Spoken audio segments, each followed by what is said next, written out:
बढ़ते equity culture पर चर्चा के लिए हमारे साथ हैं मार्केट एक्सपर्ट नीतीश कुमार सिंह। नीतीश कुमार जी पटना में लंबे समय से सक्रिय रहे हैं और ऑनलाइन और ऑफलाइन युवाओं को ट्रेडिंग और इन्वेस्टिंग के गुर भी सिखाते हैं।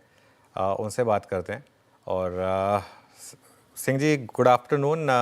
क्या कारण रहे हैं ये इस तरीके से, जो एक तो खैर पूरे देश में इक्विटी जो कल्चर है वो काफ़ी तेज़ी से बढ़ी है, लेकिन बिहार में जिस तरीके से अभी टॉप 10 में आया है, इसके पीछे आप क्या कारण देखते हैं?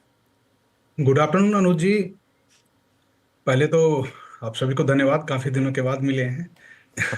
मैं ये कहना चाहूंगा कि बिहार में जो मैंने देखा है कि कोरोना के बाद यहाँ पे काफी तेजी से इक्विटी इन्वेस्टर बने हैं। इवन डीमेट अकाउंट काफी तेजी से बढ़े हैं। और इसका कारण ये है कि ये जो मोबाइल है जो हर हाथों में पहुंच चुका है, डाटा का रेट कम है, उसके बाद डीमेट अकाउंट अब इजी हो गया है कि कोई भी व्यक्ति इजीली उसको ओपन कर सकता है, रन कर सकता है। तो और सोशल मीडिया पे इतने सारे नॉलेज अब होने लगे हैं डीमेट अकाउंट को लेकर या ट्रेडिंग इन्वेस्टिंग के लिहाज से, तो इसके कारण भी खासकर गांव तक के जो लोग हैं वो भी इसमें आ रहे हैं। तो जिसके कारण हो रहा है कि तेजी से यहाँ पे ग्रोथ बढ़ रहा है डीमेट अकाउंट का या म्यूचुअल फंड इन्वेस्टिंग का। धीरे धीरे इनकी फाइनेंशियल एजुकेशन भी बढ़ रही है। तो ये सारे रोल हैं कि यहाँ पे, और मुझे लगता है कि आने वाले 4 to 5 ईयर में ये आंकड़ा और काफी तेजी से ऊपर बढ़ेगा, क्योंकि मैं समझता हूँ कि आबादी के हिसाब से ये आंकड़ा काफी कम है। और जैसे जैसे इनकी फाइनेंशियल एजुकेशन बढ़ेगी ये चीजें बढ़नी है। ओके। मेरी को एंकर भी बिहार से ही हैं, है ना?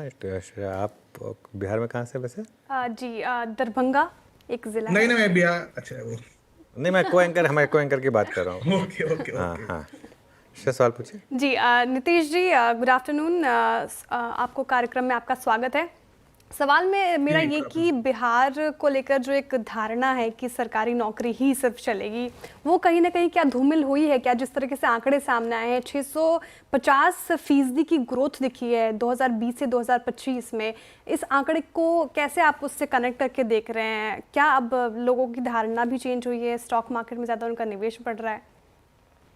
नहीं, अभी तक बिहार में वो धारणा भी पूरी तरह चेंज नहीं हुई है। बिहार में तो एक कहावत है कि नौकरी करो सरकारी या बेचो तरकारी, मतलब जिसको वेजिटेबल बोलते हैं। तो अभी भी वो धारणा अभी तक पूरी तरह नहीं बदली है, लेकिन धीरे धीरे मैं देख रहा हूँ कि जैसे जैसे एजुकेशन बढ़ रहा है तो लोग जागरूक हो रहे हैं। और यहाँ तक कि महिलाएं भी अब, जो हाउसवाइफ हैं, वो भी अब इसमें आना शुरू हो गई हैं। चूंकि मैं पटना से बिलोंग करता हूँ, यहाँ रहता हूँ, और लगभग हर वीक 300 से 400 लोग यहाँ पे मिलते हैं जिनसे हम लोग डिस्कस करते हैं और प्रयास करते हैं। तो मुझे लगता है कि काफी लोग हैं बिहार में। और बहुत, और उसमें मैक्सिमम संख्या उनकी है जो कि इन्वेस्टिंग या ट्रेडिंग इक्विटी में करते हैं, बट किसी को बताते नहीं हैं। क्योंकि आज भी यहाँ पे ऐसा है कि अगर वो किसी को बताते हैं तो उनको कहीं ना कहीं लगता है कि वो जुआड़ी है या ऐसा करता है, सट्टेबाजी करता है। इस तरह की मानसिकता अभी भी है, और मुझे लगता है कि कुछ सालों में बदलाव होगी। बट जागरूकता फैली है, पहले की अपेक्षा काफी ज्यादा है। और मुझे लगता है कि 4 to 5 ईयर और लगने चाहिए, जब लोगों को कहीं ना कहीं ये समझ में आएगी कि गवर्नमेंट जॉब के अलावा भी इन्वेस्टिंग की जा सकती है, इसमें इन्वेस्टिंग करके आगे बढ़ा जा सकता है। और यहाँ पे मोस्टली बैंक एफडी या इन सब में इन्वेस्टमेंट ज्यादा होती है, जमीन वगैरह में, गोल्ड में। तो इक्विटी इन्वेस्टिंग मुझे लगता है कि कुछ समय में और तेजी से यहाँ पे फैलने वाली है। काफी अच्छी ग्रोथ की यहाँ संभावनाएं हैं।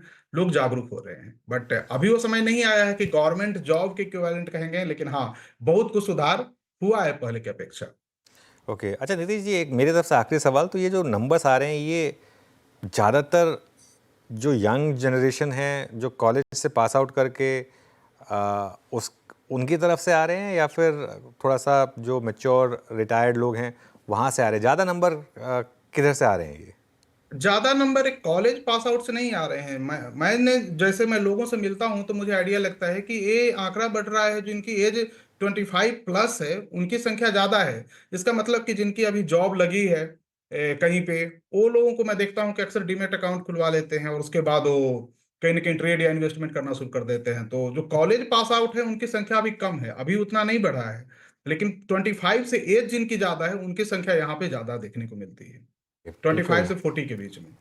क्योंकि मैं ओके जब सिंह। लोगों से मिलता हूं तो मुझे भी लगता है कि इनकी संख्या कहीं ना कहीं ज्यादा है।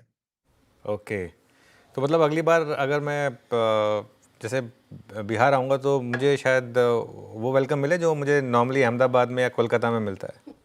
बिल्कुल उससे ज्यादा मिलेगा। बिहार वेलकम करने में हमेशा आगे रहा है। और मैं समझता हूं कि आप कभी भी बिहार आएंगे तो बिहार आपको वेलकम करने में पीछे नहीं रहेगा, और आपको उम्मीद से कहीं ज्यादा यहाँ वेलकम देखने को मिलेगी। चलिए मैं अब फिर आता हूँ मैं, क्योंकि पिछले हफ्ते मैं रायपुर गया था और मैं हैरान था जिस तरीके का क्राउड रायपुर में उस इवेंट के लिए आया था, और जिस तरीके से वो मतलब मुझे पॉपुलैरिटी मिली थी वहाँ पर। तो होपफुली बिहार में भी यही मिलेगा। नीतीश जी बहुत बहुत शुक्रिया आज हमारे साथ जुड़ने के लिए। Thank you so much. अच्छा, सरकार किसकी बन रही है वहाँ पर बिहार में? हवा किसकी चल रही है? एक्चुअली इस बार हवाएं का कुछ पता नहीं चल रहा है कि किधर चलेगा, बट अच्छा, देखते हैं अब सेफ खेल सरकार रहे हैं आप। पे, क्योंकि इस बार मतलब वो खिचड़ी होती है ना, खिचड़ी बनी हुई है। हाँ और इस बार उस खिचड़ी में कहना बड़ा मुश्किल इस बार हो रहा है कि सरकार किसकी बनेगी।